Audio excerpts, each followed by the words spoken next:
엄동설한 속 얼어붙은 부처의 발을 닦던 아이 세상에서 가장 슬픈 수행이었다. 아가, 이제 춥지 않느냐? 동자의 고백에 모두 말문을 잃었다. 소리는 바람보다 날카로웠고 어둠보다 은밀했다. 해발 800m 산맥의 등뼈에 위태롭게 걸터앉은 월소사의 겨울밤은 살아있는 모든 것에 숨을 죽이려 드는 흉기나 다름없었다. 영하 20도를 오르내리는 혹한 속에서 승려들은 잠결에도 몸을 웅크렸다. 노승 무광은 예민한 귀를 열고 선잠을 자고 있었다. 늙은 수행자의 잠은 얇은 살얼음과 같아서 작은 기척에도 쉽게 깨어지곤 했다. 사그락, 타닥탁. 그것은 눈이 내리는 소리가 아니었다. 쥐가 기둥을 깎는 소리도 아니었다. 누군가 불을 피우고 있었다. 이 야심한 시각, 공양간의 아궁이는 식어 있어야 마땅했다. 무광은 침침한 눈을 비비며 몸을 일으켰다. 문풍지 너머로 희미한 붉은 기운이 어른거렸다. 누구인가? 사찰의 규율은 엄격하다. 새벽 예불 시간이 되려면 아직 2시지는 더 남았다. 무광은 소리 없이 방문을 열고 툇마루로 나섰다. 칼바람이 뺨을 후려쳤지만 그는 아랑곳하지 않고 공양간 쪽으로 시선을 던졌다. 그곳에 그림자가 있었다. 어른의 것이 아니었다. 기껏해야 어른 허리춤에나 닿을까 말까 한 작은 그림자. 5살 배기동자승 연우였다. 아이는 자기 몸집만 한 무쇠솥 앞에 쪼그리고 앉아 있었다. 고사리 같은 손으로 마른 솔가지를 꺾어 아궁이에 밀어넣고 있었다. 불길이 훅 치솟으며 아이의 창백한 얼굴을 붉게 물들였다. 연우의 눈동자는 불경을 웰 때보다 더 깊고 섬뜩할 정도로 고요했다.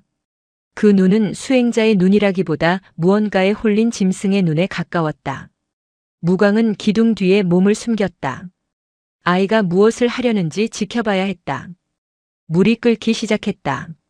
하얀 김이 맹렬하게 피어오르자 연우는 뚜껑을 열고 바가지를 집어들었다. 그리고는 뜨거운 물을 나무 양동이에 옮겨 담았다. 찰랑거리는 물이 아이의 손등에 튀었다. 작은 신음이 새어나왔지만 아이는 바가지를 놓지 않았다. 화상을 입을 수도 있는 온도였음에도 연우는 마치 그 통증이 자신에게 필요한 형벌이라도 되는 양입술을 꽉 깨물 뿐이었다. 이윽고 아이는 끙하고 양동이를 들어 올렸다. 제 몸무게의 절반은 될 법한 물통이었다. 비틀거리며 공양간을 나선 아이가 향한 곳은 법당이 아니었다. 요사체도 아니었다. 아이는 눈이 무릎까지 쌓인 마당을 가로질러 절 마당 구석진 곳에 있는 석불로 향했다. 그 석불은 본존불이 아니었다. 절을 세울 때 땅에서 파내어 한 구석에 모셔둔 발목이 유독 투박하고 거친 미륵입상이었다. 지붕조차 없어 눈을 그대로 맞고 서 있는 돌부처였다. 무광의 눈이 커졌다. 연우는 석불 앞에 털썩 무릎을 꿇었다. 그리고 품에서 낡고 헤어진 수건을 꺼내 뜨거운 물에 적셨다. 김이 모락모락 피어나는 수건을 짠 아이는 망설임 없이 석불의 발등을 닦기 시작했다. 치익. 얼어붙은 돌에 뜨거운 수건이 닿자 얼음이 녹으며 기이한 소리를 냈다. 따뜻해져라, 따뜻해져라. 아이가 중얼거렸다. 그것은 기도가 아니었다. 주문에 가까운 강박이었다. 연우는 석불의 발가락 사이사이 발등, 발목까지 꼼꼼하게 닦아내렸다. 닦고 헹구고 다시 닦았다. 수건은 금세 식어 차가워졌지만 아이는 다시 양동이에 손을 집어넣어 수건을 빨았다. 이미 물은 미지근해졌고 바깥 공기는 살을 찢을 듯 차가웠다. 아이의 손은 붓다 못해 보라색으로 변해가고 있었다. 동상에 걸리기 직전이었다. 무광은 숨을 멈췄다. 아이의 등 뒤로 하얀 입김이 끊임없이 뿜어져 나왔다. 저것은 정성이 아니다. 저것은 불심도 아니다. 저 어린 것을 저토록 잔혹하게 몰아붙이는 동력은 무엇인가? 연우는 멈추지 않았다. 양동이에 물이 바닥나고 결국 젖은 수건이 바깥 냉기에 딱딱하게 얼어붙어 돌처럼 굳을 때까지. 아이는 얼어버린 수건으로 계속해서 돌부처의 발을 문지르고 또 문질렀다. 마치 그 돌덩이에서 온기를 끄집어내려는 것처럼. 아니, 자신의 체온을 돌에게 전부 빼앗겨도 좋다는 것처럼. 새벽 예불을 알리는 목탁 소리가 들려올 때 즈음 아이는 석불에 발을 끌어안고 쓰러지듯 엎드렸다. 스님은 추우면 안 돼. 무광이 들은 마지막 말은 그것이었다. 노승은 그제야 어둠 속에서 걸어나와 아이에게 다가갔다. 가까이서 본 아이의 손등은 엉망진창이었다. 터지고 갈라진 피부 사이로 핏물이 배어나와 말라붙어 있었다. 무광은 깊은 한숨을 내쉬며 축 늘어진 아이를 안아 올렸다. 깃털처럼 가벼웠다. 이 아이는 지금 누구를 닦아준 것인가? 돌부처인가 아니면 우리가 모르는 어떤 망령인가? 다음 날 아침 월소사는 발칵 뒤집혔다. 연우야, 손이 이게 뭐냐? 젊은 스님 정심이 연우의 손을 잡고 소리쳤다. 손가락 마디마디가 퉁퉁 부어올라 굽혀지지 않을 정도였다. 동상이었다. 스님들이 웅성거리며 모여들었다. 밤새 문틈으로 찬바람이 들어왔나? 아무리 그래도 방 안에서 동상이 걸릴 리가 있나? 이건 밖에서 오랫동안 내놓고 있어야 생기는 상처야. 연우는 말이 없었다. 그저 멍한 눈으로 자신의 부은 손을 내려다볼 뿐이었다. 5살 아이답지 않은 무표정이었다. 아프냐고 물어도 고개를 젓고 가렵냐고 물어도 고개를 저었다. 마치 통증을 느끼는 감각기관이 고장난 인형 같았다. 무광 스님은 방구석에 앉아 묵묵히 차를 마시고 있었다. 그는 간밤에 자신이 본 것을 아무에게도 말하지 않았다. 대신 조용히 연우를 불렀다. 연우야. 노승의 낮고 굵은 목소리에 연우가 움찔하며 고개를 들었다. 이리 와 앉거라. 연우가 쭈뼛거리며 무광의 앞에 앉았다. 무광은 호랑이 연고를 듬뿍 덜어 아이의 손등에 발라주었다. 매운 향이 방 안에 퍼졌다. 거친 노승의 손바닥이 아이의 상처를 문질렀다.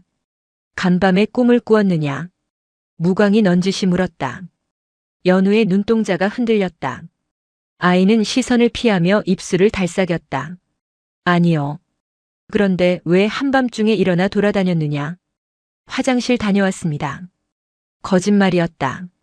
5살 아이가 할 수 있는 거짓말치고는 너무나 침착했다.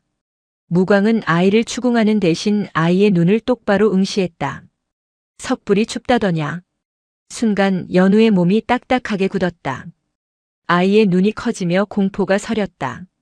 비밀을 들켰다는 당혹감보다는 자신의 행위가 부정당할까봐 두려워하는 눈빛이었다.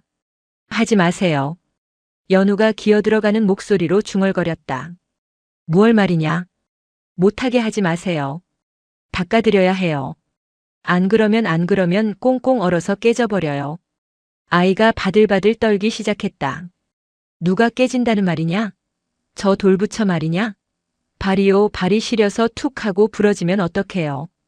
걸을 수가 없잖아요. 집에 못 가잖아요. 무광은 미간을 찌푸렸다. 집에 못 간다? 월소사에 들어온 지 1년이 넘은 아이였다. 연우는 고아였다.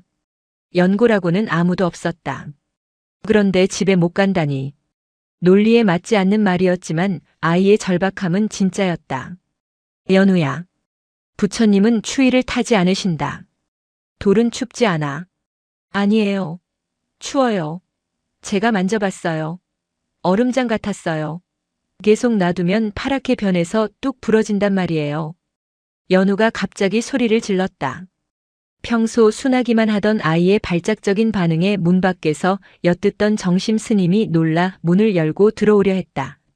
무광이 손짓으로 그를 제지했다. 연우는 거친 숨을 몰아쉬며 자신의 무릎을 감싸 안았다. 눈물이 그렁그렁 맺혔지만 흘리지는 않았다. 도끼가 서린 눈물이었다. 제가 닦아야 해요. 뜨거운 물로 계속 녹여야 해요. 오늘 밤에도 갈 거예요.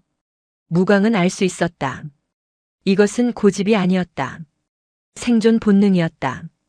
저 행위를 하지 않으면 아이의 영혼이 무너져 내릴 것 같은 위태로움이 느껴졌다. 손이 이 지경이 되었는데도 말이냐. 손은 괜찮아요. 다시 따뜻해지니까. 하지만 그건 한 번 얼면 끝이에요. 그것이 무엇인지 무광은 아직 명확히 알 수 없었다. 하지만 한 가지는 분명했다. 오늘 밤에도 아이는 나갈 것이다. 문을 잠가도 창문을 깨고서라도 나갈 기세였다. 무광은 더 이상 말리지 않았다. 대신 조용히 말했다. 오늘 밤에는 장갑을 끼고 나가거라. 연우의 눈이 동그랗게 커졌다. 혼날 줄 알았던 아이는 뜻밖의 허락에 잠시 멍해졌다. 그리고 물은 너무 뜨겁게 하지 마라. 돌이 놀라서 갈라질 수도 있으니. 연우는 천천히 고개를 끄덕였다. 아이가 방을 나가자 무광은 찻잔을 내려놓았다. 찻잔 속에 물이 미세하게 떨리고 있었다. 그날 오후 무광은 행자 시절부터 기록해온 사찰의 입적 장부를 꺼냈다. 연우가 절에 들어오던 날 정확히 1년 전 겨울의 기록을 찾기 위해서였다. 을사년 12월 14일. 폭설. 촌부 박씨가 아이 하나를 업고 옴.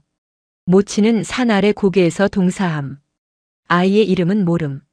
박씨가 말하길 어미가 아이를 살리기 위해 자신의 겉옷을 벗어 아이를 감쌌다고 함.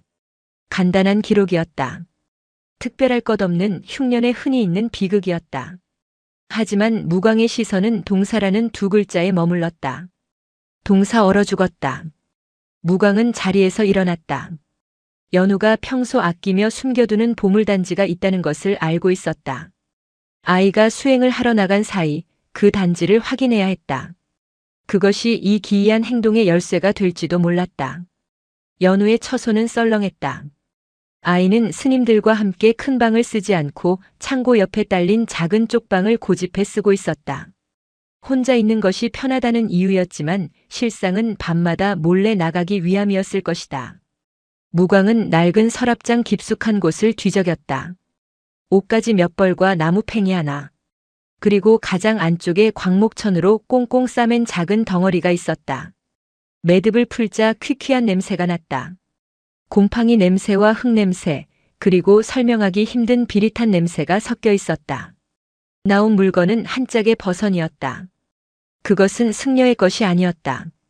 하얀색 무명 버선이었으나 찌든 때로 누렇게 변색되어 있었고 뒤축은 형편없이 찢어져 있었다. 솜이 삐져나온 자리는 검붉은 얼룩으로 딱딱하게 굳어 있었다. 피었다. 아주 오래된 핏자국. 더욱 기이한 것은 버선의 상태였다. 바짝 말라있는 것이 아니라 마치 방금 눈밭에서 건져 올린 것처럼 축축하고 차가운 기운을 머금고 있었다. 자세히 보니 버선 안쪽에는 마른 지푸라기와 흙이 엉겨붙어 있었다. 어른 여자의 버선이다. 무광은 버선을 들어 불빛에 비추어 보았다. 발볼이 넓고 투박했다. 고운 비단신을 신던 양반가의 여인이 아니라 밭을 메고 장을 보러 다니던 억척스러운 어미의 발 모양이 그대로 찍혀 있었다. 그런데 왜 한 짝뿐인가? 무광은 버선 바닥을 손가락으로 쓸어 보았다. 거칠었다. 얼마나 험한 길을 걸었으면 바닥천이 거의 닳아 없어질 지경이었다. 그때 문 밖에서 인기척이 들렸다. 스님? 연우였다. 어느새 들어온 아이가 문가에 서서 무광을 노려보고 있었다. 아이의 눈에 처음으로 저기가 서렸다. 내 거예요. 연우가 달려들어 무광의 손에서 버선을 낚아챘다. 아이는 버선을 가슴에 품고 뒤로 물러섰다. 마치 어미 짐승이 새끼를 보호하듯 으르렁거리는 기세였다. 허락도 없이 왜 만지세요? 그것이 무엇이냐? 상관 마세요. 그것 때문에 밤마다 나가는 것이냐? 연우는 대답 대신 버선을 더욱 꽉 끌어안았다. 버선에서 뚝 하고 물방울이 떨어져 마룻바닥을 적셨다. 무광은 그 물방울을 보며 섬뜩한 가설을 떠올렸다. 1년 전 아이를 데려온 촌부 박씨의 말이 귓가에 맴돌았다. 어미가 참 독합디다. 신발도 없이 그 눈길을 아이만 살리겠다고. 연우야. 무광은 짐짓 엄한 목소리를 거두고 부드럽게 불렀다. 그 버선 젖어 있지 않느냐? 놔두면 썩는다. 볕에 말려야지. 안 돼요. 연우가 비명을 지르듯 소리쳤다. 말리면 안 돼요. 녹으면 사라진단 말이에요. 아, 무광은 탄식했다. 아이는 버선이 녹는 것을 두려워하고 있었다. 얼어붙은 상태로 있어야만 그 안에 담긴 시간이, 기억이, 혹은 어미의 영혼이 보존된다고 믿는 것이었다. 엄마가 아직 신고 있단 말이에요. 연우가 울먹이며 중얼거렸다. 이걸 벗겨드려야 하는데 너무 꽉 끼어서 살이랑 붙어버려서 따뜻한 물로 녹여야만 벗겨진단 말이에요. 무광의 머릿속에 참혹한 영상이 스쳐 지나갔다. 눈 덮인 고갯길. 얼어 죽은 어미의 시신. 그 등에서 울고 있는 아이. 어미의 발은 퉁퉁 부어올라 버선과 살점이 하나로 얼어붙어 있었을 것이다. 아이는 죽은 어미의 발에서 버선을 벗기려 했지만 꽁꽁 언 살점은 떨어지지 않았을 것이다. 찢어진 뒤축, 억지로 잡아당긴 흔적. 아이는 그날 밤 어미의 발에서 버선을 벗겨주지 못한 죄책감에 갇혀버린 것이다. 그래서 매일 밤 끓는 물을 들고 나갔다. 절 마당의 석불은 아이에게 부처가 아니었다. 차갑게 식어버린 움직이지 않는 거대한 엄마였다. 아이는 밤마다 돌부처의 발을 닦으며 그날 벗겨내지 못한 어미의 버선을 벗기려 하고 있었다. 연우는 버선을 품에 안은 채 바들바들 떨었다. 오늘도 가야 해요. 이제 거의 다 녹았어요. 조금만 더 하면, 조금만 더 따뜻하게 해주면 엄마가 발을 뺄 수 있을 거예요. 무광은 아무 말도 할 수 없었다. 이 아이의 수행은 기도가 아니었다. 그것은 끝나지 않는 장례식이었다. 매일 밤 되풀이되는 처절하고도 슬픈 이별의 의식이었다. 그때 밖에서 매서운 바람소리와 함께 누군가가 다급하게 소리쳤다. 큰 스님, 큰 스님, 불상 쪽에 문제가 생겼습니다. 정심 스님의 목소리였다. 무슨 일이냐? 석불 발목에 금이 갔습니다. 물이 얼었다 녹았다를 반복하다가 돌이 터져버린 것 같습니다. 연우의 얼굴이 사색이 되었다. 안 돼. 아이가 비명 같은 소리를 지르며 방을 뛰쳐나갔다. 무광이 그 뒤를 따랐다. 밖은 눈보라가 몰아치고 있었다. 올겨울 들어 가장 거친 눈발이었다. 눈보라는 짐승의 울음소리처럼 사나웠다. 정심 스님이 들고 있던 호롱불이 바람에 거칠게 흔들리며 석불의 하반신을 비췄다. 끔찍했다. 거대한 화강암 덩어리의 발목 부분에 선명한 균열이 가 있었다. 쩍하고 갈라진 틈은 마치 도끼로 내려찍은 상처처럼 깊고 날카로웠다. 뜨거운 물과 혹한의 냉기가 번갈아 닿으며 돌의 성질을 이기지 못한 탓이었다. 아아! 연우가 눈밭을 기어갔다. 아이는 신발도 신지 않은 채였다. 엄마! 엄마! 더 이상 아이의 입에서 부처님이라는 말은 나오지 않았다.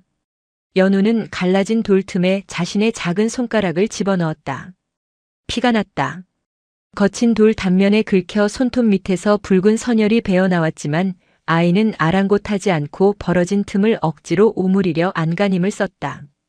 붙어야 해 내가 잘못했어. 내가 너무 뜨겁게 해서. 연우의 읍소는 비명에 가까웠다. 연우야. 위험하다. 물러서거라. 정심과 다른 젊은 스님들이 달려들어 아이를 떼어내려 했다. 하지만 연우는 미친 듯이 발버둥 쳤다. 평소에 얌전하던 동자승이 아니었다. 아이는 정심의 팔을 물어뜯고 발길질하며 악귀처럼 저항했다. 놓으세요. 엄마 다리가 부러졌단 말이야. 내가 부러뜨렸어. 그 말에 현장에 있던 모든 승려들이 얼어붙었다. 내가 부러뜨렸다. 그것은 단순한 실수가 아니었다. 아이의 무의식 깊은 곳에 박혀있던 죄의식의 파편이었다. 무광 스님은 흔들리는 불빛 아래서 아이의 공포에 질린 눈을 보았다. 그 눈은 지금 깨진 돌을 보는 것이 아니었다. 1년 전 눈 덮인 고갯길에서 보았던 어미의 시신을 꺾이고 뒤틀린 채 얼어붙어 있던 그 참혹한 육신을 다시 보고 있는 것이었다. 뜨거운 물 가져와.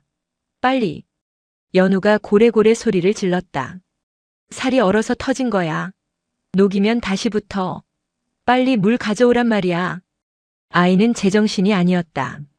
돌과 살을 구분하지 못하고 과거와 현재가 뒤섞인 혼란 속에서 허우적대고 있었다. 돌틈에 끼어 빠지지 않는 아이의 손가락 마디가 보랏빛으로 변해갔다. 이대로 두면 아이의 손가락이 절단될 수도 있었다. 무광이 나섰다.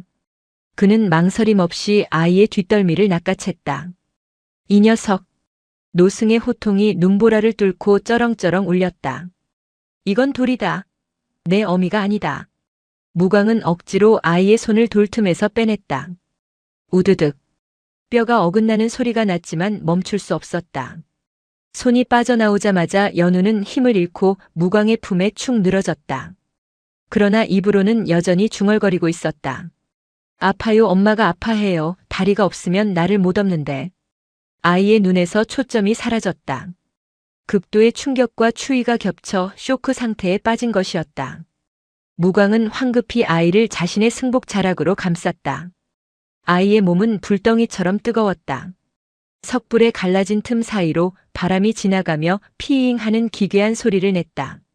마치 돌이 흐느끼는 소리 같았다. 요사체의 아랫목은 끓고 있었지만 방 안의 공기는 무거웠다. 연우는 고열에 시달리며 헛소리를 했다. 밤새 물수건을 갈아주던 정심 스님이 지친 기색으로 무광을 바라봤다. 큰 스님, 병원에 가봐야 하지 않겠습니까? 열이 떨어지질 않습니다. 마음의 병이다. 약으로 될 일이 아니야. 무광은 아이의 머리맡을 지키며 염주를 굴렸다. 새벽 예불을 마친 주지 스님이 방으로 들어왔다. 그의 표정은 딱딱하게 굳어 있었다. 무광 스님, 일이 번거롭게 되었습니다. 문화재청에 신고해야 할 판입니다. 지정문화재는 아니지만 마을 사람들이 영험하게 여기는 미륵불입니다. 아이가 훼손했다는 소문이 나면 절의 입장이 난처해집니다. 주지의 말에는 걱정보다 짜증이 섞여 있었다. 숭고한 불상이 고작 5살 아이의 장난질로 파손되었다는 사실을 받아들이기 힘든 눈치였다. 수리를 해야겠지요. 시멘트로 메우든 전문가를 부르든 그보다 저 아이를 어찌합니까? 다른 절로 보내야 하지 않겠습니까? 정신이 온전치 못한 아이를 이 험한 산중에 계속 두는 건. 탁! 무광이 염주를 바닥에 내려놓는 소리에 주지의 말이 끊겼다. 주지.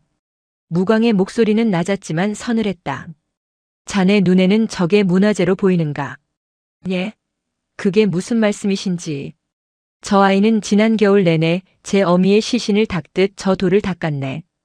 발이 시릴까봐. 살이 터질까봐. 자기 손이 문드러지는 줄도 모르고 닦았어. 무광은 잠든 연우의 얼굴을 바라보았다. 땀에 젖은 머리카락이 이마에 붙어 있었다. 부처가 무엇인가? 중생의 고통을 덜어주는 것이 부처 아닌가? 저 돌덩이가 제 몸 하나 깨어지는 것으로 아이의 슬픔을 받아주었다면 저것이야말로 진짜 부처가 아닌가? 그런데 감히 문화재 타령을 하며 아이를 내치려 드는가? 주지는 얼굴이 붉어졌다. 무광은 평소 사찰 행정에는 일절 관여하지 않는 뒷방 늙은이였다. 하지만 그의 법력과 기계는 누구도 무시할 수 없었다. 돌은 고쳤으면 그만일세. 허나 아이의 마음은 한 번 깨지면 다시 붙일 수가 없어. 무광은 품에서 무언가를 꺼냈다.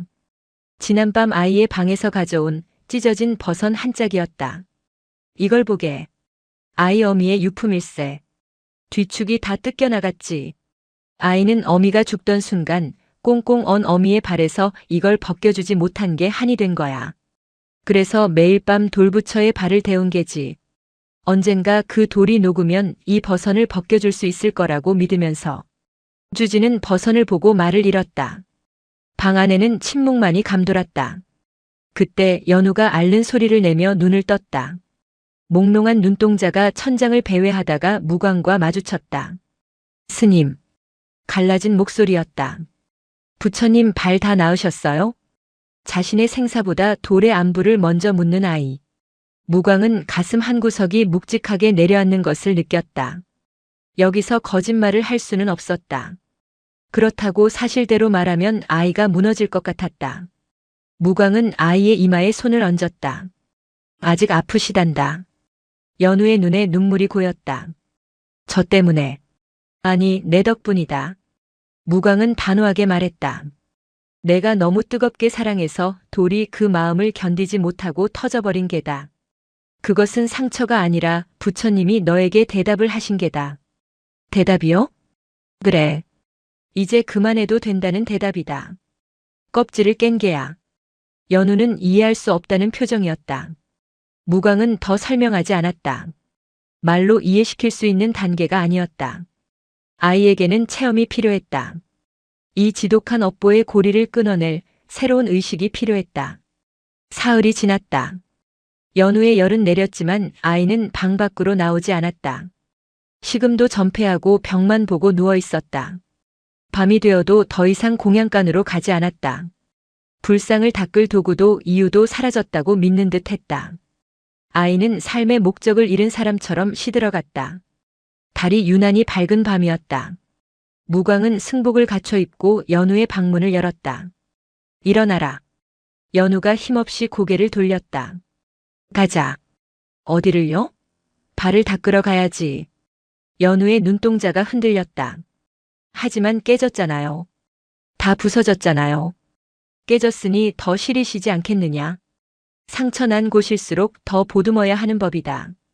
무광은 앞장서서 걸어 나갔다. 연우는 홀린 듯 자리에서 일어나 비틀거리는 걸음으로 뒤를 따랐다. 공양간에 들렀지만 무광은 아궁이에 불을 지피지 않았다. 물을 데우지도 않았다. 그는 그저 빈대야 하나와 마른 수건 한 장만을 챙겨들었다.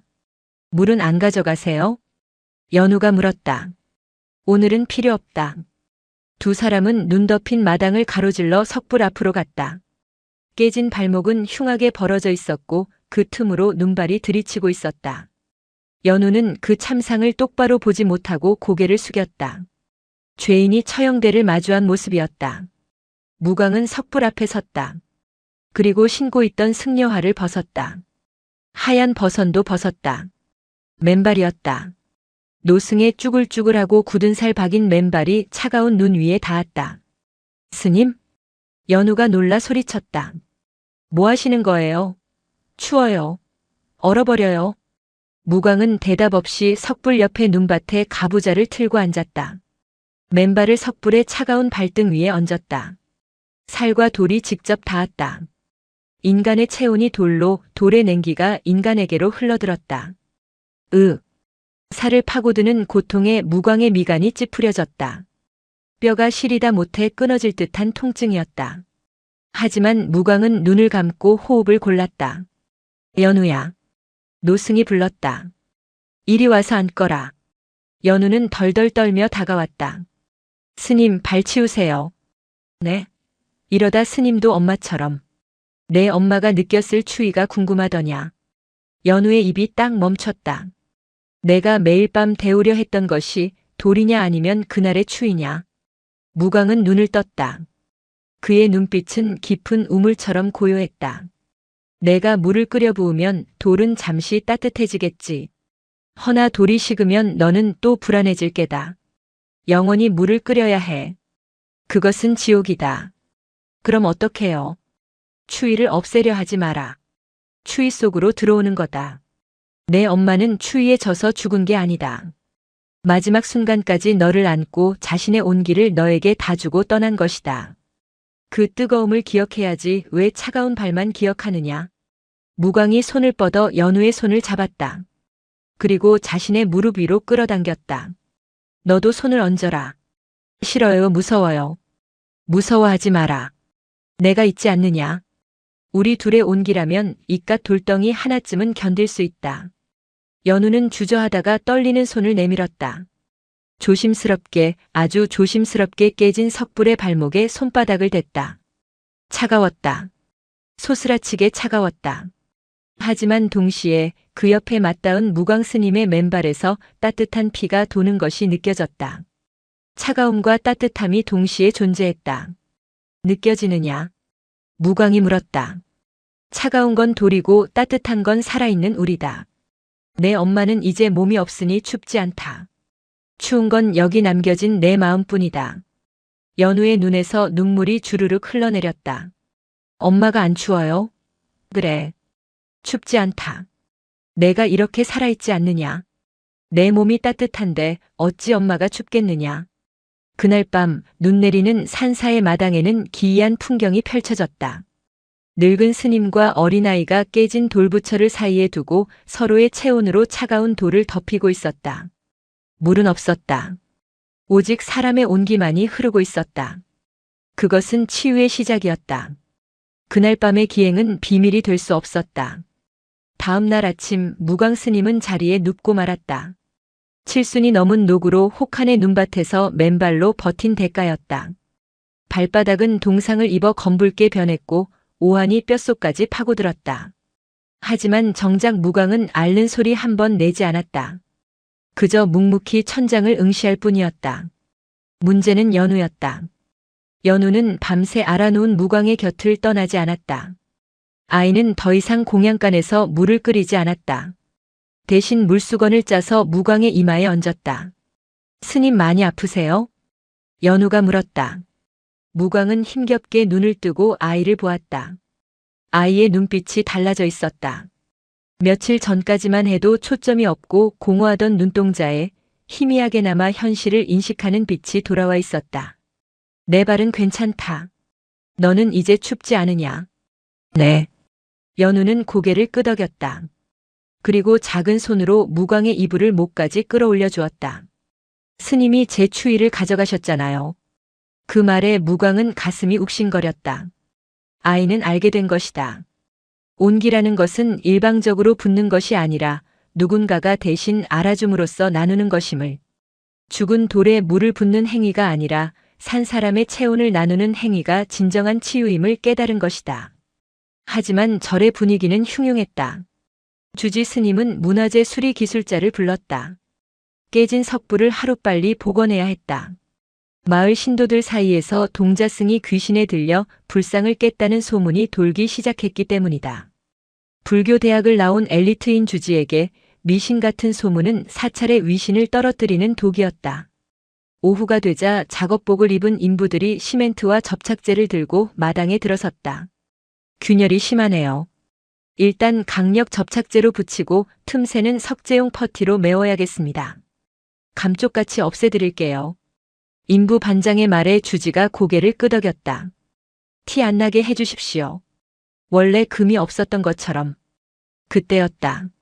안 돼요. 요사체 방문이 벌컥 열리고 연우가 튀어나왔다. 아이는 신발도 제대로 신지 못한 채 흙바닥을 달려와 석불 앞을 가로막았다. 양팔을 벌린 작은 몸이 인부들을 위협하듯 노려보았다. 메우지 마세요. 없애지 마세요. 주지가 미간을 찌푸리며 다가왔다. 연우야 비키거라. 부처님을 치료해드리는 거야. 치료 아니에요. 이건 숨기는 거잖아요. 연우의 외침에 인부들이 멈칫했다.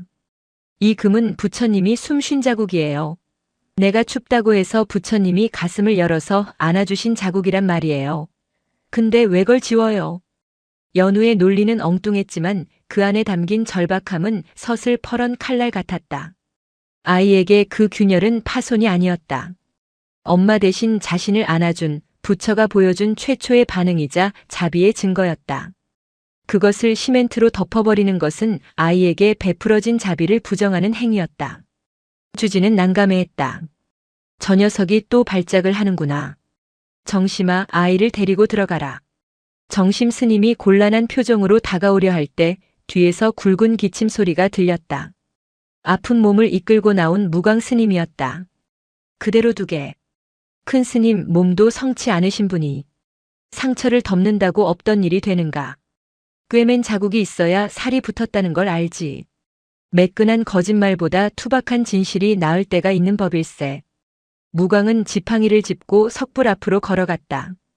그리고 갈라진 틈을 손가락으로 쓸어보았다. 이 틈으로 바람이 드나들고 눈이 쌓이겠지. 허나 그것 또한 자연스러운 것을. 부처님이 겪은 고초를 중생들에게 보여주는 것도 설법일세. 그냥 두게나. 주지는 입술을 깨물었지만 큰 스님의 뜻을 꺾을 수는 없었다. 결국 인부들은 돌아갔다. 석불의 발목에는 깊고 선명한 균열이 흉터처럼 혹은 훈장처럼 남게 되었다. 며칠 뒤 절 입구가 소란스러워졌다. 지팡이를 짚은 꼬부랑 할머니 한 분이 가쁜 숨을 몰아쉬며 일주문을 넘고 있었다. 아랫마을에 사는 칠성네 할머니였다. 허리가 기역자로 굽은 그녀는 등 뒤에 보찜을 지고 있었다. 여기가 그 미친 동자가 있다는 절이요? 마당을 쓸던 정심 스님이 화들짝 놀라 빗자루를 멈췄다. 보살님 말씀이 너무 과하십니다. 미친 동자라니요. 아니면 말고 내 눈으로 직접 봐야겠어. 그 아이놈이 불상을 깨먹었다는 게 참말이요? 할머니의 목소리는 쩌렁쩌렁했다. 그녀는 막무가내로 요사체 쪽을 두리번거렸다. 그때 마루에 앉아있던 연우와 눈이 마주쳤다. 할머니의 눈이 가늘어졌다. 니놈이냐? 연우는 겁을 먹고 움츠러들었다. 할머니는 성큼성큼 다가와 연우의 얼굴을 뚫어지게 쳐다보았다. 그러더니 갑자기 털썩 주저앉아 대성통곡을 하기 시작했다. 아이고 아이고. 지 어미를 쏙 빼닮았네 그려. 이 몹쓸 거사. 네가 살았구나. 그 독한 년이 기어이 니를 살려놨구나. 영문을 모르는 스님들이 모여들었다. 무광 스님이 방문을 열고 내다보았다. 보살님, 이 아이를 아십니까? 할머니는 눈물 콧물을 닦으며 보찜을 풀었다. 그 안에서 나온 것은 낡은 털신 한 켤레였다. 어른의 것이 아니라 아이의 발에 맞을 법한 작은 신발이었다. 작년 겨울이었지라. 눈이 억수로 쏟아지던 날 밤에 만삭이 다 된 몸으로, 아니지, 갓 낳은 애를 업은 젊은 여편네가 우리 집 문을 두드렸어라. 모두가 숨을 죽이고 할머니의 입을 주목했다. 신발도 없이 버선발로 애가 얼어 죽게 생겼으니 헌 옷이라도 좀 달라고 내가 미쳤지. 그때 며느리가 산딸이라 외부인 들이면 부정 탄다고 소금 뿌리고 내쫓았어라. 그 추운 밤에 할머니는 가슴을 쳤다. 그 여편네가 대문 앞에서 절을 하고 가더만. 원망도 안 하고 그저 죄송하다고 그러고는 절 쪽으로 올라갑디다. 내가 뒤늦게 맘이 쓰여서 털신을 들고 쫓아갔는데 이미 발자국이 눈에 덮여서 안 보이더라고. 할머니는 털신을 연우의 앞에 놓았다. 다음 날 고개에서 얼어 죽었다는 소리를 듣고 내가 천벌을 받으려니지. 이 신발 네 어미가 너 신기려고 구하러 다녔던 거여. 내 이걸 전해주려고 1년을 벼랐다. 연우는 떨리는 손으로 털신을 집어들었다. 투박하고 촌스러운 고무신 안에 털이 대어진 싸구려 신발이었다. 하지만 그것은 엄마가 자신에게 주려 했던 마지막 선물이었다. 무광 스님은 눈을 감았다. 퍼즐이 맞춰졌다. 엄마는 단순히 길을 잃은 것이 아니었다. 거절당하고 내쫓기며 갈 곳이 없어 마지막 희망으로 부처님이 계신 절을 향해 기어 올라온 것이었다. 그 처절한 행군 속에서 엄마의 발은 얼어붙었고 아이의 발을 감싸기 위해 자신의 버선마저 포기했던 것이다. 연우는 털신을 가슴에 품고 울지 않았다. 대신 신발에 얼굴을 묻고 깊게 숨을 들이마셨다. 곰팡이 냄새가 나는 신발에서 맡아본 적 없는 엄마의 냄새를 찾는 듯 했다. 할머니. 연우가 입을 열었다. 엄마가 절을 했다고요? 그려. 내쫓는 나한테 고맙다고 죄송하다고 절을 2번이나 하고 갔어. 연우의 눈빛이 흔들렸다. 엄마는 죽어가면서도 원망 대신 절을 했다. 가장 비천한 위치에서 가장 존귀한 마음을 보였다. 할머니가 다녀간 후 연우의 수행은 달라졌다. 더 이상 불상을 닦지 않았다.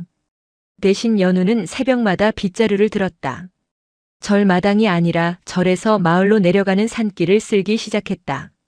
누구도 시키지 않은 일이었다. 새벽 4시 칠흑 같은 어둠 속에서 작은 아이가 눈길을 쓸었다. 엄마가 올라왔던 그 길이었다. 다시는 누구도 이 길에서 미끄러지지 않게 하겠다는 듯 연우는 비질을 하고 또 했다. 그리고 아침 공양이 끝나면 석불 앞에 섰다. 연우는 합장을 하고 석불을 바라보았다. 예전처럼 불쌍해하거나 슬퍼하는 눈빛이 아니었다. 갈라진 발목을 응시하는 아이의 눈은 사뭇 진지했다. 스님. 어느 날 연우가 무광에게 물었다. 부처님 발에 난 상처는 입 같아요. 입? 네. 웃고 있는 입이요. 무광은 허허 웃으며 석불을 보았다. 과연 가로로 쩍 갈라진 균열은 보는 각도에 따라 입을 벌리고 파한대소하는 것처럼 보이기도 했다. 그래.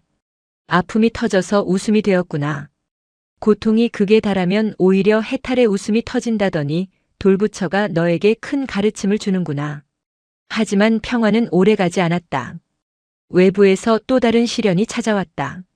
절의 신도 회장이 찾아왔다. 꽤나 많은 시주를 하는 권력자였다. 그는 깨진 불상을 보고 노발대발했다. 주지 스님, 이게 무슨 흉물입니까? 부처님 다리가 부러졌는데 방치하다니요.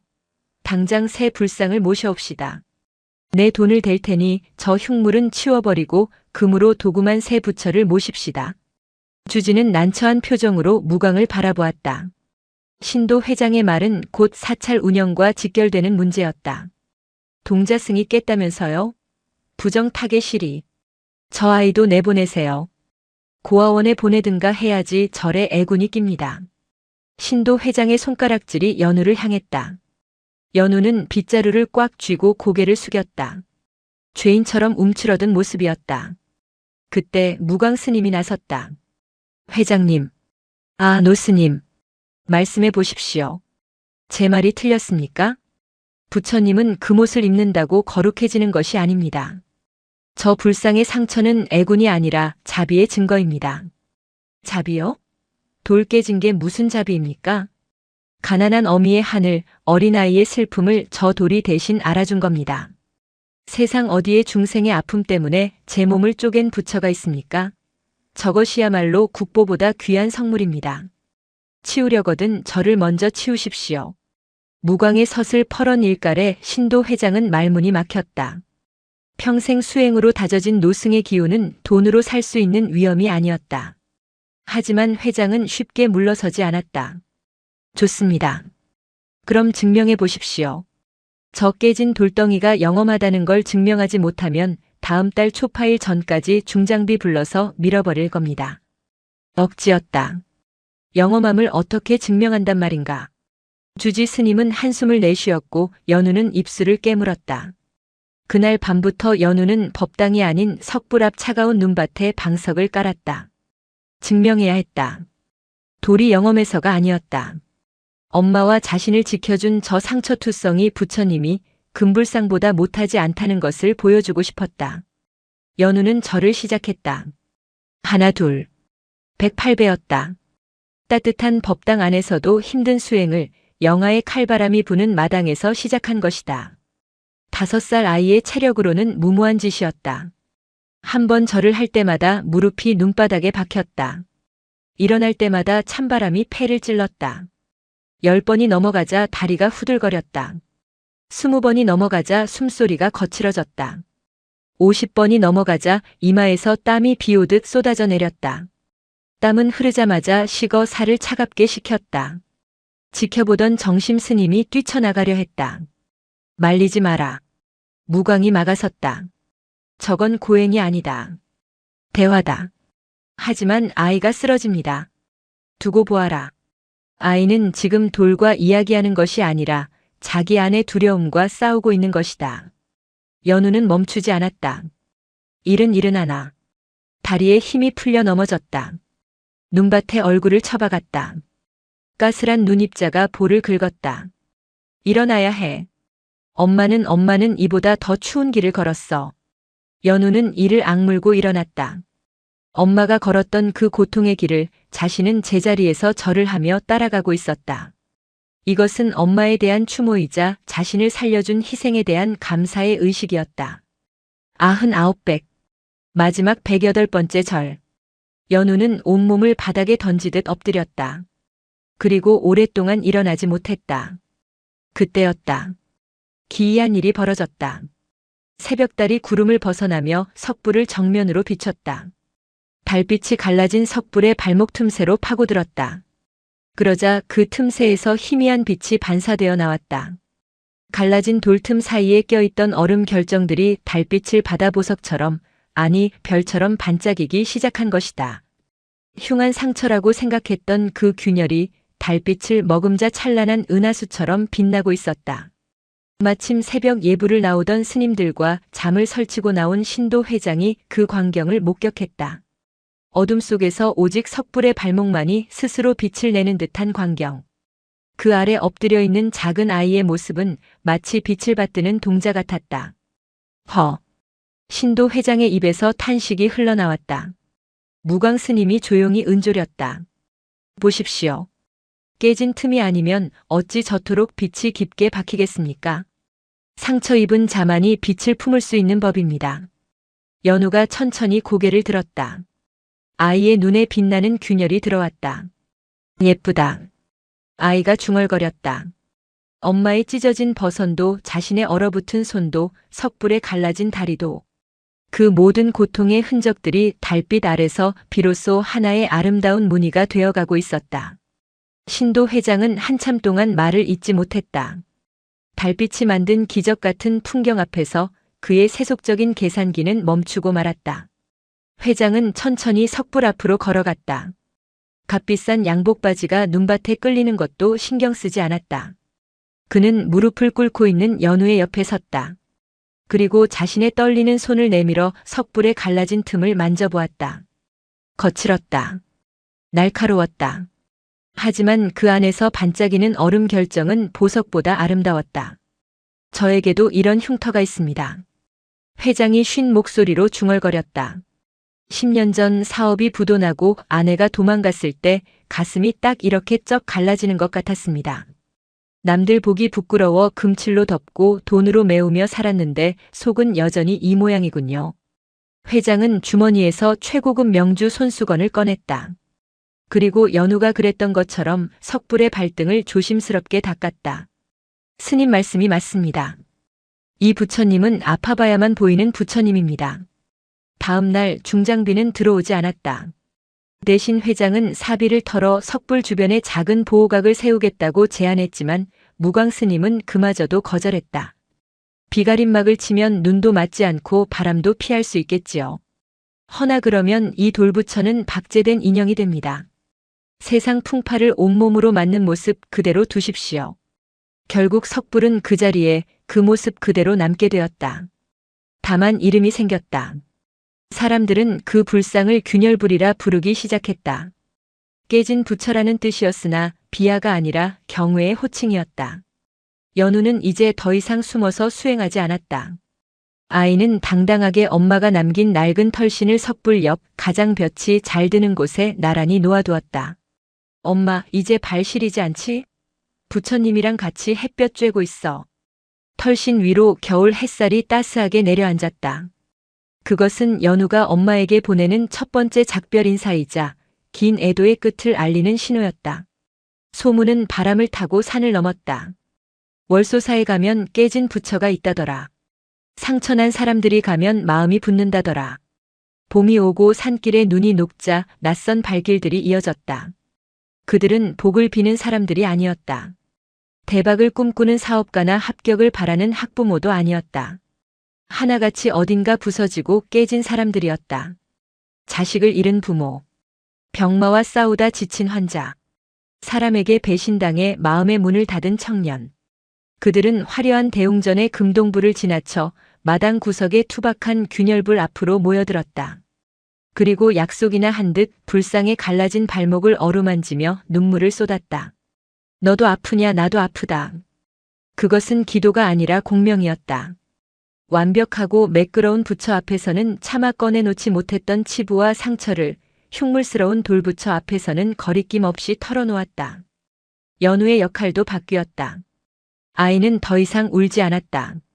대신 멀리서 힘겹게 산을 올라온 사람들에게 따뜻한 물 한 잔을 건넸다.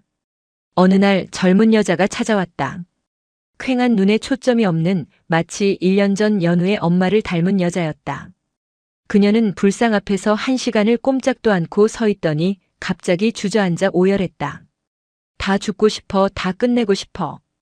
여자의 손목에는 긋고 꿰맨 자국이 선명했다. 주변 사람들이 수군거렸지만 아무도 다가가지 못했다. 그때 연우가 다가갔다. 아이는 여자의 손목에 난 흉터를 가만히 들여다보았다. 이모도 부처님처럼 갈라졌네요. 여자가 흠칫하며 고개를 들었다. 연우는 해맑게 웃으며 여자의 흉터 위에 자신의 작은 손을 포개었다. 아프죠? 근데요, 이 틈으로 빛이 들어온대요. 무광 스님이 그랬어요. 여기가 빛이 들어오는 문이래요. 빛? 네. 꽉 막혀 있으면 빛이 못 들어오잖아요. 이모는 이제 빛이 가득 찰 거예요. 연우는 여자의 손을 잡고 불상의 발목에 갖다 대었다. 만져보세요. 따뜻하죠? 여자의 손끝이 돌에 닿았다. 봄 햇살을 머금은 돌은 미지근했다. 하지만 여자는 그곳에서 거대한 온기를 느꼈다. 그것은 죽은 돌의 온도가 아니라 먼저 다녀간 수많은 상처 입은 사람들의 손길이 남긴 체온의 층이었다. 여자는 연우를 끌어안고 펑펑 울었다. 연우는 여자의 등을 토닥였다. 1년 전 무광 스님이 자신에게 해주었던 것처럼. 그렇게 연우는 월소사의 작은 치유자가 되어가고 있었다. 세월은 산중의 계곡물처럼 쉼없이 흘렀다. 1년이 지나고 5년이 지나고 10년이 흘렀다. 5살 꼬마였던 연우는 어느덧 15살 소년이 되었다. 젖살이 빠진 얼굴에는 제법 수행자의 태가 났다. 키는 훌쩍 자라 무광 스님의 어깨를 넘었다. 하지만 변하지 않는 것이 있었다. 매일 새벽 제일 먼저 일어나 균열불에 발을 닦는 일과였다. 이제는 뜨거운 물로 얼음을 녹이는 절박함이 아니라 마른 수건으로 먼지를 닦아내는 정갈한 수행이었다. 반면 무광 스님은 눈에 띄게 쇠약해졌다. 호랑이 같던 기백은 흐려졌고 지팡이 없이는 거동이 불편해졌다. 귀도 어두워져 연우가 2번씩 크게 말해야 알아듣곤 했다. 어느 늦가을 오후 연우는 툇마루에 앉아 무광 스님의 다리를 주무르고 있었다. 앙상하게 마른 노승의 종아리는 장작처럼 딱딱했다. 스님 시원하세요? 연우가 소리쳐 물었다. 무광은 지그시 눈을 감은 채 고개를 끄덕였다. 좋다, 아주 좋아. 내 손이 약손이구나. 오래 사셔야 해요. 제가 나중에 주지 스님 되면 스님 맛있는 거 많이 사드릴게요. 철없는 소리에 무광이 피식 웃었다. 연우야. 네, 스님. 낙엽이 떨어지는 것이 슬픈 일이더냐. 뜬금없는 질문이었다. 연우는 마당에 뒹구는 단풍을 바라보았다. 글쎄요, 좀 쓸쓸하긴 하죠. 아니야. 슬픈 게 아니다. 나무가 겨울을 날 준비를 하는 게야. 잎을 떨구지 않으면 눈무게를 못 이겨 가지가 부러지거든. 버려야 사는 게야. 무광의 시선이 허공을 향했다. 나도 이제 잎을 떨굴 때가 되었나 보다. 연우의 손이 멈칫했다. 심장이 덜컥 내려앉았다. 엄마를 잃었을 때의 그 서늘한 공포가 10년이라는 시간을 뛰어넘어 다시금 등줄기를 타고 기어올랐다. 스님, 왜 그런 말씀을 하세요? 정정하신데. 몸이 말해주는 걸 어찌 속이겠느냐. 연우야, 잘 듣거라. 무광은 연우의 손을 꼭 잡았다. 노인의 손은 차가웠다. 내가 가더라도 절대 울지 마라. 그리고 나를 찾지 마라. 가시다니요? 어디를요? 연우의 목소리가 높아졌다. 엄마가 갔던 곳으로요? 그래서 또 추운 곳으로 가시려고요? 트라우마였다. 연우에게 죽음은 곧 추위였고 동사였다. 무광이 떠난다는 말은 곧 얼어붙은 주검이 된다는 뜻으로 들렸다. 무광은 고개를 저었다. 아니야. 춥지 않아. 나는 본래의 자리로 돌아가는 것이다. 물이 흘러 바다로 가듯이 나도 큰 생명의 바다로 가는 게야. 그러니 슬퍼할 것 없다. 싫어요. 연우가 고개를 숙였다. 엄마도 그렇게 갔어요. 다신 안 온다고 했어요. 스님까지 가면 저는 어떡해요. 이 녀석아. 무광이 지팡이로 연우의 어깨를 툭 쳤다. 균열불을 보거라. 10년 전 내가 울며불며 닦아주던 그 돌부처 말이다. 지금은 어떠냐? 깨진 틈새에 이끼가 끼고 작은 풀꽃이 피지 않았더냐? 그랬다. 석불에 갈라진 틈에는 세월이 쌓인 흙먼지 덕분에 이름 모를 들꽃 씨앗이 날아와 싹을 틔우고 있었다. 흉터가 생명이 자라는 화분이 된 것이다. 상처가 아물면 꽃이 피는 법이다. 내 빈자리는 상처가 되겠지만 너는 그 자리에 또 다른 꽃을 피워야 한다. 그게 산 사람의 몫이야. 연우는 입술을 깨물며 눈물을 참았다. 이별 수업이었다. 무광은 자신의 죽음을 예감하고 남겨질 제자에게 미리 예방주사를 놓고 있었다. 하지만 머리로 아는 것과 가슴으로 받아들이는 것은 달랐다. 그날 밤 연우는 잠을 이루지 못했다. 옆자리에서 들려오는 무광 스님의 숨소리가 유난히 거칠고 불규칙하게 들렸다. 뚝뚝 끊어질 듯 이어지는 그 숨소리를 지키기 위해 연우는 밤새 뜬 눈으로 밤을 지새웠다. 마치 자신이 잠들면 그 숨소리마저 어둠이 삼켜버릴까 두려운 아이처럼. 겨울이 다시 왔다. 연우가 절에 온 지 10년째 되는 겨울이었다. 그해 겨울은 유독 눈이 많았다. 월소사는 하얀 섬처럼 고립되었다. 무광 스님은 이제 곡기를 거의 끊었다. 물만 조금씩 마실 뿐 누워있는 시간이 하루의 대부분이었다. 연우야. 새벽 예불을 마치고 돌아온 연우를 무광이 불렀다. 목소리가 솔잎에 맺힌 이슬처럼 위태로웠다. 네, 스님. 물 가져올까요? 아니, 앉아라. 무광은 힘겹게 몸을 일으켜 앉았다. 그리고 떨리는 손으로 다관차 주전자를 잡으려 했다. 연우가 황급히 빼앗아 대신 차를 따랐다. 오늘은 내가 따라주고 싶었는데. 무광이 씁쓸하게 웃었다. 제가 따르면 되죠. 드세요.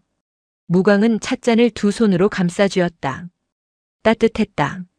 10년 전 동상 걸린 연우의 손에 발라주던 호랑이 연고처럼 지금은 찻잔의 온기가 노승에 식어가는 손을 덮이고 있었다. 연우야. 기억나느냐? 내가 처음 불상 발을 닦던 날 말이다. 어떻게 잊겠어요? 스님이 저 혼내시려다 봐주셨잖아요. 아니야. 봐준 게 아니다. 내가 나를 가르친 게지. 무광의 시선이 창호지 문 너머 눈 내리는 마당을 향했다. 나는 평생 부처를 찾으려 경전을 파고들었다.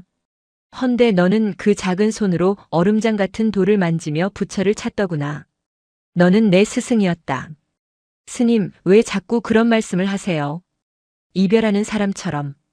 연우의 목소리가 떨렸다. 무광은 대답 대신 연우의 손을 잡았다. 가죽만 남은 손이었지만 그 악력은 놀라울 만큼 단단했다. 약속하거라. 내가 떠나도 절대로 슬픔에 갇히지 않겠다고. 내 어미를 보낼 때처럼 자학하지 않겠다고. 노력할게요. 노력이 아니라 약속이다. 무광의 눈빛이 강렬하게 빛났다.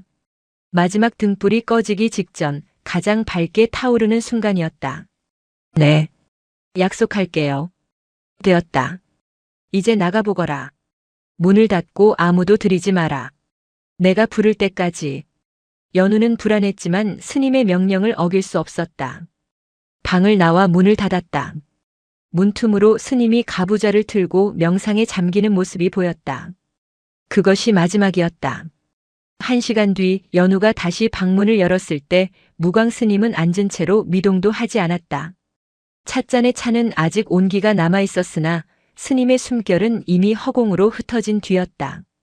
좌탈인망. 앉아서 죽음을 맞이하는 수행자의 가장 고요한 마침표였다. 무광 스님의 다비식화장 의식은 절 마당에서 치러졌다. 눈 내리는 하늘 위로 붉은 불길이 치솟았다. 타닥타닥 장작 타는 소리가 승려들의 독경 소리와 뒤섞였다. 연우는 상주가 되어 맨 앞줄에 섰다. 울지 않겠다고 약속했다. 슬픔에 갇히지 않겠다고 맹세했다. 그래서 연우는 입술을 꽉 깨물고 솟구치는 눈물을 삼키며 불길을 노려보았다. 가지 마세요, 제발. 속마음은 아이처럼 울부짖고 있었지만 겉모습은 의연한 수행자였다. 마을 사람들과 신도들이 흐느꼈다. 10년 전 깨진 불상을 지키려 했던 꼬장꼬장한 노승의 마지막을 모두가 애도했다. 한 줌의 재가 되는 건 순식간이었다. 육신은 사라지고 하얀 연기만이 겨울 하늘로 길게 뻗어나갔다. 의식이 끝나고 사람들이 모두 돌아간 밤. 적막한 절간에 연우 혼자 남았다. 연우는 무광 스님의 유골함이 모셔진 승탑부도 앞에 서지 않았다. 대신 그는 습관처럼 균열불 앞으로 걸어갔다. 달빛이 비치는 석불. 이제는 틈새에 이끼가 끼고 세월의 때가 묻은 그 불상 옆에 항상 무광 스님이 앉던 자리가 텅 비어 있었다. 연우는 그 빈자리를 견딜 수가 없었다. 엄마가 죽었을 때는 어려서 죽음이 뭔지 몰랐다. 그저 추운 것이라고만 생각했다. 하지만 지금은 알았다. 죽음은 추위가 아니라 부재였다. 다시는 만질 수도 목소리를 들을 수도 없는 영원한 침묵이었다. 스님 거짓말쟁이. 연우는 석불의 발등에 이마를 대고 무너져 내렸다. 안 춥다면서요. 스님이 다 가져가신다면서요. 근데 왜 이렇게 추워요? 10년 전의 트라우마가 다시 고개를 들었다. 심장이 얼어붙는 것 같았다. 연우는 덜덜 떨며 자신의 어깨를 감싸 안았다. 누군가가 제발 누군가가 10년 전 그날처럼 따뜻한 손으로 자신을 잡아주기를 간절히 바랐다. 하지만 아무도 없었다. 눈바람 소리만 윙윙거릴 뿐이었다. 그때였다. 연우의 눈에 석불 옆에 놓인 엄마의 낡은 털신이 들어왔다. 그리고 그 옆에 자신이 놓아두지 않은 무언가가 있었다. 하얀 봉투였다. 무광 스님이 입적하기 전 몰래 챙겨둔 것이 분명했다. 연우는 떨리는 손으로 봉투를 집어들었다. 겉면에는 연우에게라는 글씨가 삐뚤빼뚤하게 적혀 있었다. 힘이 다 빠진 손으로 쓴 탓에 획이 떨려 있었다. 봉투 안에는 편지 한 장과 묵직한 꾸러미가 들어 있었다. 꾸러미를 풀자 나온 것은 양말이었다. 시중에서 파는 양말이 아니었다.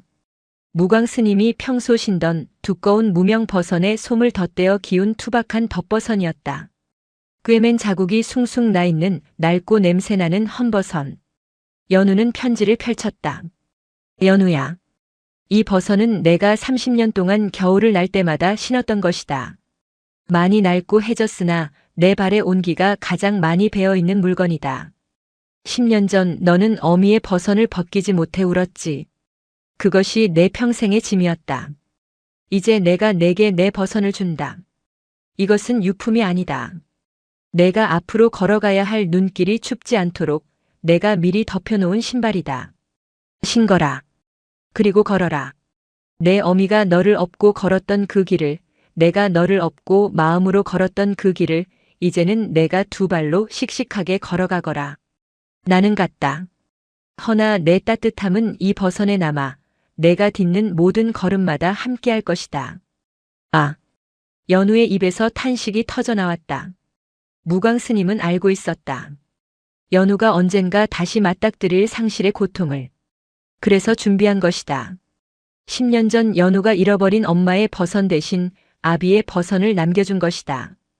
이번에는 벗길 필요가 없었다. 신으면 되었다. 연우는 눈밭에 주저앉아 신발을 벗었다. 그리고 맨발에 무광 스님의 덧버선을 신었다. 컸다. 헐렁했다. 하지만 발을 넣는 순간 기이할 정도로 포근한 기운이 발끝을 감쌌다. 마치 스님의 거친 손바닥이 발을 감싸주는 것 같았다. 스님. 연우는 자신의 발을 내려다보며 울고 또 웃었다. 버선 뒤축이 기워져 있었다. 10년 전 찢어진 엄마의 버선 뒤축을 보며 가슴 아파했던 연우를 위해 무광은 자신의 버선 뒤축을 꼼꼼하게 바느질해 두었던 것이다. 다시는 찢어지지 말라고. 다시는 발이 시리지 말라고. 연우는 자리에서 일어났다. 덧버선을 신은 발로 눈을 밟았다. 뽀드득. 뽀드득. 더 이상 발이 시리지 않았다. 혼자가 아니었다. 오른쪽 발에는 엄마의 털신이, 왼쪽 발에는 스님의 버선이 함께 걷고 있었다. 연우는 균열부를 바라보았다. 달빛을 받은 갈라진 틈이 환하게 웃고 있었다. 연우도 따라 웃었다. 눈물 범벅이 된 얼굴이었지만 그것은 10년 만에 처음으로 짓는 그늘 없는 해맑은 미소였다. 잘 다녀오세요, 스님. 저도 잘 걸어갈게요. 연우는 합장하고 깊이 고개를 숙였다. 다음 날 아침 연우는 빗자루를 들었다. 상복을 벗고 승복으로 갈아입은 그의 발에는 우스꽝스러울 정도로 투박하고 큰 덧버선이 신겨져 있었다. 하지만 그 걸음걸이는 어느 때보다 힘차고 당당했다. 세월은 잔인하리만치 빨랐다. 무광 스님이 떠나고 강산이 2번이나 변했다. 연우는 이제 40 중반의 중년이 되었다. 그는 월소사의 주지가 되어 있었다. 헐렁하던 무광 스님의 덧버선이 이제는 그의 발에 꼭 맞았다. 월소사는 더 이상 적막한 산사가 아니었다. 상처 입은 불상과 맨발의 스님 이야기는 방송과 유튜브를 타고 전국으로 퍼졌다. 주말이면 관광버스가 산길을 메웠고 카메라를 든 사람들이 균열불 앞에서 플래시를 터뜨렸다. 스님, 여기 좀 봐주세요. 합장 한 번만 해주세요. 사람들은 연우를 살아있는 성자 취급했지만 연우는 괴로웠다. 그들은 상처를 위로받으러 오는 것이 아니었다. 상처를 구경하러 오는 것이었다. 균열불의 갈라진 틈새에는 이제 사람들이 억지로 끼워 넣은 지폐와 동전들이 흉물스럽게 박혀 있었다. 사람들은 돌틈에 돈을 쑤셔 넣으며 로또 당첨을 빌고 아파트 청약을 빌었다. 엄마의 찢어진 버선을 닮았던 그 거룩한 상처가 이제는 탐욕을 받아먹는 저금통으로 전락해버렸다. 연우는 밤마다 몰래 나가 돌틈에 낀 돈을 빼냈다. 죄송합니다, 죄송합니다. 동전 때문에 돌의 균열은 점점 더 벌어지고 있었다. 이러다간 정말로 불상이 두 동강 날지도 모를 일이었다. 그러던 어느 날 문화재청과 시청 관계자들이 찾아왔다. 주지 스님 축하드립니다. 이번에 월소사 균열불이 지방문화재로 지정될 예정입니다. 아울러 안전을 위해 불상 주변에 유리벽을 설치하고 균열 부분은 특수 보강재로 메우는 공사를 진행하겠습니다. 안 됩니다. 연우가 단호하게 잘랐다. 매우다니요. 저 틈은 숨구멍입니다. 스님, 과학적으로 보면 그냥 파손입니다. 놔두면 붕괴 위험이 있어요. 그리고 관광객들이 자꾸 돈을 끼워 넣어서 훼손이 심각합니다. 유리벽으로 막아야 보존이 됩니다. 그들의 말은 논리적이었다. 하지만 연우는 답답했다. 유리벽 안에 갇힌 박제된 상처가 무슨 위로를 줄 수 있단 말인가. 시간을 주십시오. 연우가 말했다. 이번 겨울까지만 그냥 두십시오. 저 불상도 스스로 거취를 정할 시간이 필요합니다. 관계자들은 혀를 찼지만 주지의 고집을 꺾지 못하고 돌아갔다. 연우는 예감했다. 이번 겨울이 마지막임을. 균열불은 30년 전 그날 밤 연우의 슬픔을 받아내느라 금이 갔고 이제는 세상 사람들의 욕망을 받아내느라 한계에 다다르고 있었다. 그의 겨울은 30년 전 그날처럼 혹독했다. 폭설로 인해 관광객들의 발길이 끊기고 절에는 다시 고요가 찾아왔다. 연우는 홀로 법당을 청소하다가 불상 옆에 놓아두었던 엄마의 낡은 털신을 집어들었다. 30년의 세월 동안 햇볕에 바래고 삭아서 건드리면 부서질 것 같은 상태였다. 이제 보내드려야겠구나. 연우는 털신을 소각장에 태우기 전 마지막으로 먼지를 털어내려 했다. 신발을 거꾸로 들고 탈탈 털었다. 그때였다. 신발 안쪽 밑창이 삭아서 툭 하고 떨어져 나갔다. 그리고 그 밑창과 고무 바닥 사이 아주 좁은 틈새에서 누렇게 변색된 종이 한 장이 팔랑거리며 떨어졌다. 연우의 눈이 커졌다. 단순히 신발의 쿠션을 위해 깔아둔 신문지 뭉치가 아니었다. 꼬깃꼬깃 접힌 손바닥만 한 공책 찢은 종이었다. 떨리는 손으로 종이를 펴보았다. 글씨는 삐뚤빼뚤했고 물기에 젖었다 마르기를 반복해 잉크가 번져 있었다. 하지만 연필로 꾹꾹 눌러 쓴 몇 줄은 알아볼 수 있었다. 아가, 미안하다. 엄마는 다시 돌아간다. 너를 절에 맡기려 했는데 도저히 발길이 떨어지질 않는구나. 같이 죽더라도 같이 있자. 엄마가 다시 너를 업고 내려갈게.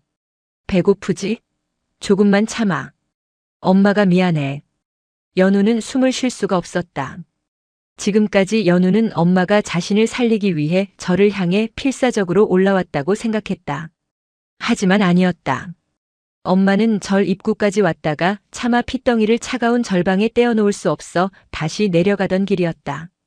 올라오는 길이 아니라 자식을 포기하지 않고 되가져가는 길. 그 길 위에서 눈보라를 만나 결국 등을 돌려 아이를 감싸 안고 얼어 죽은 것이었다. 아! 연우의 입에서 짐승 같은 울음이 터져 나왔다. 엄마는 나를 버리러 온 게 아니었다. 나를 지키려다 죽은 것이었다. 그 털신은 엄마가 나를 데려가서 신기려던 함께 살아가기 위한 희망의 증거였다. 연우는 종이를 가슴에 품고 균열불 앞으로 뛰어갔다. 눈발이 휘몰아치고 있었다. 어머니, 제가 몰랐습니다. 버리신 게 아니었군요. 저를 다시 데려가려 하셨군요. 연우는 눈밭에 쓰러져 통곡했다. 30년 묵은 응어리가 오해의 찌꺼기가 눈물과 함께 씻겨 내려갔다. 그 순간 우지끈 거대한 파열음이 들렸다. 연우가 고개를 들었다. 균열불이 흔들리고 있었다. 30년을 버텨온 화강암 덩어리가 비명을 지르고 있었다. 사람들이 쑤셔 넣은 동전, 얼었다 녹았다를 반복한 물기, 그리고 30년 전 연우가 부었던 뜨거운 물의 기억까지. 그 모든 것을 견뎌온 돌이 마침내 임계점을 넘은 것이었다. 쩍. 균열은 발목에서 시작해 허리를 타고 가슴으로 그리고 머리끝까지 순식간에 치고 올라갔다. 안 됩니다. 연우가 달려들어 불상을 끌어안으려 했다. 하지만 이미 늦었다. 거대한 석불이 굉음과 함께 둘로 쪼개졌다. 쿵쿵. 좌우로 갈라진 돌덩이가 눈밭으로 무너져 내렸다. 흙먼지와 눈보라가 피어올랐다. 연우는 망연자실했다. 어머니의 화신이라 믿었던 무광 스님과 함께 지켰던 그 불상이 허무하게 부서져 버렸다. 다 끝났어. 연우는 깨진 돌무더기 앞에 주저앉았다. 문화재청 사람들이 오면 난리가 날 것이다. 주지로서 책임을 져야 할 것이고 세상 사람들은 영험함이 다했다며 손가락질할 것이다. 하지만 연우의 시선이 돌의 단면에 닿았을 때 그는 모든 걱정을 잊고 멍하니 입을 벌릴 수밖에 없었다. 불상이 쪼개진 안쪽 면. 그곳에는 아무것도 없어야 했다. 그저 거친 돌의 속살이어야 했다. 하지만 갈라진 두 돌의 단면은 기이한 형상을 하고 있었다.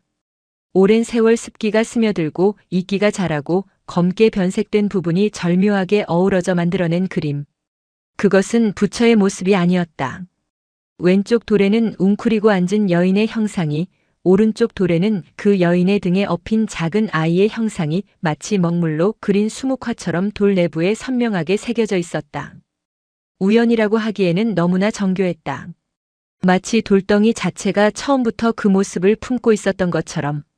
겉모습은 근엄한 미륵불이었으나 그 속은 자식을 업고 눈길을 걷는 어미의 모습을 30년 동안 감추고 있었던 것이다. 아! 연우는 떨리는 손으로 돌의 단면을 쓰다듬었다. 이 돌은 알고 있었던 것이다. 30년 전 그날 밤 엄마가 이 앞에서 어떤 마음으로 죽어갔는지. 돌은 그 모습을 기억하고 자신의 몸속 깊은 곳에 그 모자의 형상을 문신처럼 새겨놓고 있었던 것이다. 그리고 이제 때가 되어 연우가 엄마의 진심 쪽지를 알게 된 바로 그 순간 스스로 몸을 열어 그 속에 품고 있던 진실을 보여준 것이다. 부처님이 아니셨군요. 연우가 울며 웃었다. 그냥 엄마였군요. 우상은 파괴되었다. 그러나 그 자리에는 더 위대한 사랑이 드러났다. 다음 날 아침 월소사 마당은 기이한 풍경으로 변해 있었다. 문화재청 직원들이 급히 달려왔다. 그들은 깨진 불상을 보고 탄식했지만 단면에 새겨진 그림 같은 형상을 보고는 말을 잃었다. 이건 자연현상이라고 하기에는. 전문가들도 고개를 저었다. 물이 스며들어 생긴 침식 자국이 우연히 사람 모양이 되었다고 설명하기엔 너무나 또렷한 모성의 형상이었다. 연우는 직원들에게 말했다. 복원하지 않겠습니다. 네. 하지만 이것이 완성입니다. 껍질을 깨고 진짜 모습이 나온 것입니다. 연우의 뜻은 확고했다. 결국 깨진 돌은 그 상태 그대로 보존되었다. 두 조각으로 나뉜 돌은 마치 서로를 마주보는 혹은 서로를 끌어안으려다 멈춘 모자의 모습처럼 보였다. 사람들은 이제 균열불이라 부르지 않았다. 대신 품은 돌이라 불렀다. 돈을 끼워 넣으며 복을 비는 사람들은 사라졌다. 대신 부모의 손을 잡고 온 아이들, 사랑하는 사람을 잃은 사람들이 찾아와 조용히 돌의 단면을 바라보다 돌아갔다. 그곳은 기복의 장소가 아니라 사랑을 확인하는 성소가 되었다. 세월이 또다시 흘렀다. 연우도 이제 머리가 하얗게 센 노승이 되었다. 어느 맑은 겨울날, 연우는 툇마루에 앉아 깨진 돌을 바라보며 차를 마시고 있었다. 그의 발에는 여전히 30년 전 무광 스님이 물려준 수없이 기워 누더기가 된 덧버선이 신겨져 있었다. 스님, 젊은 행자승이 다가왔다. 차가 다 식었습니다. 다시 데워올까요? 연우는 고개를 저었다. 아니다. 차갑지 않구나. 연우는 찻잔을 내려놓고 품에서 낡은 털신 한 짝을 꺼냈다. 이제는 삭아서 형체만 남은 엄마의 신발이었다. 연우야. 허공에서 무광 스님의 목소리가 들리는 듯 했다. 아니, 엄마의 목소리 같기도 했다. 춥지 않느냐? 연우는 미소 지었다. 네. 하나도 춥지 않습니다. 연우는 눈을 감았다. 따뜻했다. 30년 전 그 겨울밤의 눈보라도 꽁꽁 얼어붙었던 돌부처의 발도 죽음마저 불사했던 엄마의 품도 무광 스님의 거친 손도. 지나고 보니 모두가 따뜻함이었다. 차가움은 그저 따뜻함을 더 깊이 새기기 위한 세상의 배려였음을 이제는 알 것 같았다. 노승의 고개가 천천히 떨구어졌다. 마당에는 한방눈이 내리기 시작했다. 눈송이는 깨진 돌의 단면에 내려앉아 어머니와 아이의 형상을 하얗게 덮어주었다. 마치 포근한 솜니불처럼. 그날 밤 월소사의 풍경 소리는 유난히 맑았다. 누군가는 바람 소리라 했고 누군가는 아이의 웃음소리라 했다. 하지만 산 아래 마을 사람들은 입을 모아 말했다. 그의 겨울은 이상하게도 하나도 춥지 않았다고. 눈보라가 절 마당을 가득 채운 그날 밤 동자승의 두 손은 더 이상 감각조차 남아있지 않았다. 차가운 바람이 맨머리를 때리고 옷자락 사이로 스며든 눈이 살을 파고들었지만 아이는 묵묵히 불상 발을 닦았다. 마치 그 작은 손 안에 누군가의 체온을 다시 살려내려는 듯한 절박함이 있었다. 뒤에서 바라보던 노승은 더 이상 숨을 삼킬 수도 발을 내디딜 수도 없었다. 그는 동자의 작은 등 하나에 얼마나 깊은 계절이 얹혀 있었는지를 이제야 알아버린 것이다. 스님들은 조용히 합장하며 아이가 마지막 한 번 걸레를 짜고 얼어붙은 발등을 천천히 쓸어내리는 모습을 지켜보았다. 하얀 김이 동자의 입에서 길게 뿜어졌다. 그리고 그 순간 아이가 조용히 입을 열었다. 스님, 엄마 발이 정말 많이 시렸어요. 노승의 손이 미세하게 떨렸다. 저는 따뜻했는데 엄마는 신발이 없으셨어요. 그래서 제가 신겨드린 적이 한 번도 없어요. 눈송이가 조용히 아이의 민머리에 내려앉았다. 동자는 걸레를 꼭 쥔 채 말을 이어갔다. 엄마 발이 마지막에 얼음처럼 차가웠어요. 그걸 잊을 수가 없어요. 노승은 더 이상 참지 못하고 아이의 채구만 한 작은 외투를 벗어 아이의 어깨에 덮어주었다. 그렇구나. 그래서 내 손이 이 혹한에도 멈추지 않았구나. 동자는 고개를 끄덕였다. 발이 차가우면 누구라도 아프니까요. 그 말은 불상 앞에서 기도보다 깊었고 가르침보다 선명했다. 노승은 동자의 옆에 천천히 무릎을 꿇었다. 하얀 눈이 두 사람의 발등에 소복이 쌓였다. 이 아이야. 노승은 떨리는 목소리로 말했다. 너는 지금 불상의 발을 닦은 것이 아니다. 동자가 놀란 눈으로 스님을 보았다. 너는 너를 지켜준 사람의 마음을 닦고 있었단다. 바람이 잦아들고 주변이 조용해졌다. 엄마가 내 발을 감싸주었듯 너도 누군가의 발을 따뜻하게 하려 했구나. 동자의 눈가에 맑은 눈물이 맺혔다. 그 눈물은 뜨거워서 볼을 타고 천천히 흘렀다. 노승은 미소도 눈물도 아닌 표정으로 말했다. 불교에서 자비란 배운 사람이 주는 것이 아니다. 상처받아 본 사람이 남의 상처를 더 빨리 알아보는 것이다. 동자는 아주 천천히 고개를 들었다. 노승은 다시 말했다. 이 겨울에 너는 이미 깨달았다. 누군가의 아픔을 바라보고 그대로 지나치지 않을 마음을. 그 말에 아이의 작은 어깨가 움직였다. 스님, 저도 누군가에게 따뜻한 사람이 되고 싶어요. 노승은 곧장 대답하지 않았다. 차가운 공기 속에서 잠시 숨을 고르고 바닥에 떨어진 눈송이를 바라보다가 말없이 아이의 어깨를 감싸 안았다. 이미 그러고 있단다. 동자의 손이 멈추며 마지막 남은 얼음을 닦아냈다. 바람은 조금 누그러졌고 불상의 발 앞에는 아이가 남긴 희미한 김과 작은 물웅덩이가 남아 있었다. 그 물은 얼어붙은 겨울에서 나온 것이 아니라 누군가의 마음에서 흘러나온 것이었다. 멀리서 합장하던 다른 스님들도 한 걸음씩 다가왔다. 오늘 이 아이가 우리 모두에게 가르침을 주었구나. 그리고 노승은 조용히 말하며 눈을 감았다. 겨울은 차갑지만 사람의 마음은 누군가의 체온으로 다시 살아난다. 동자는 그 말을 들으며 작은 손으로 가슴을 꾹 눌렀다. 마치 그 안에 있는 뭔가를 놓치지 않으려는 듯이. 백구가 아이의 무릎에 머리를 올렸다. 눈앞에서 작은 숨결들이 서로 맞닿았다. 그날의 겨울은 이 사찰에서 가장 차가운 날이었지만 누군가의 마음이 가장 따뜻하게 깨어난 날이기도 했다. 영상이 마음에 드셨다면 구독과 좋아요, 댓글 부탁드립니다. 부탁드립니다. 부탁드립니다.